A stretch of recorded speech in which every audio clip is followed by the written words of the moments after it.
Hello, my name's Adam Ritchie. Westway Trust has been going for 50 years. I will tell you about the beginning, which was before that. 54 years ago, the houses in Acklam Road were demolished in preparation for the motorway construction. All the old joists, doors, windows and bricks from the houses were left. The London Free School got permission for a temporary adventure playground in that Acklam Road site. Almost no supervision. Children loved it and built their own amazing structures. I hid a saw, a hammer and a kilo of 4-inch nails under the rubble. Even more exciting constructions appeared.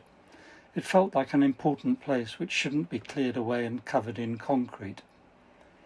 At the last meeting of the London Free School in September 1966, I asked if anyone would join me to form a group to get this adventure playground site incorporated into the final plans of the proposed elevated motorway.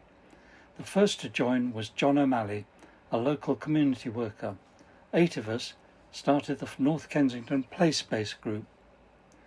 Local housing was in very poor condition and the most overcrowded in the whole country. Campaigning for just one playground was not enough.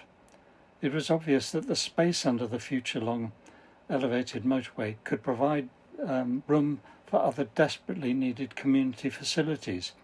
The GLC outline plan showed an 8-acre car park which was completely useless to the community. We changed our name to the Motorway Development Trust and got more serious.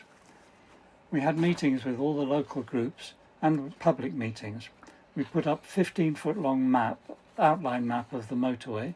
We asked people to write what they wanted: preschool playgroup, supermarket, halls for hire, meals on wheels, commercial storage, public laundry, rehearsal rooms, sports facilities, old people's club, cafe, library, post office, garden centre.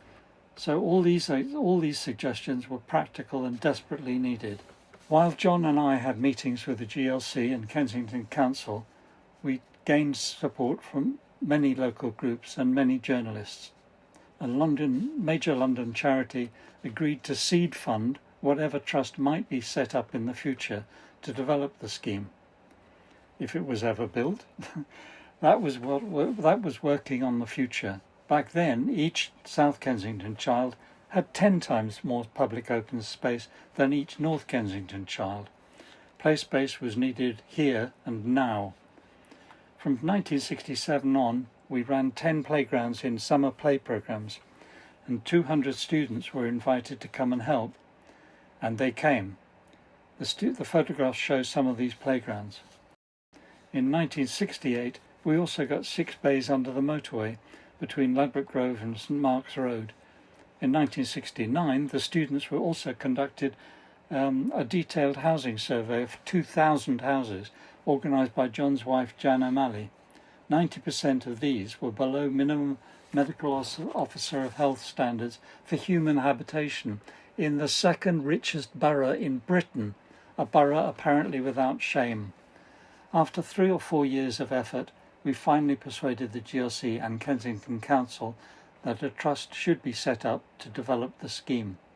Sir Morby Crofton, then leader of the council, wrote the first constitution for this new amenity trust.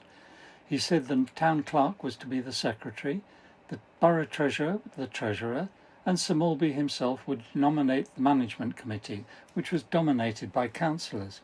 We showed his draft to the charity commissioners, who declined to agree this transparent attempt at rate subsidy. John and I knew that even if the independent trust we proposed was set up, Kensington Council would relentlessly oppose and obstruct any local input. We concluded that if we could get any community facilities provided at all under the motorway, that would be at least better than nothing and worth doing, and we would fight hard.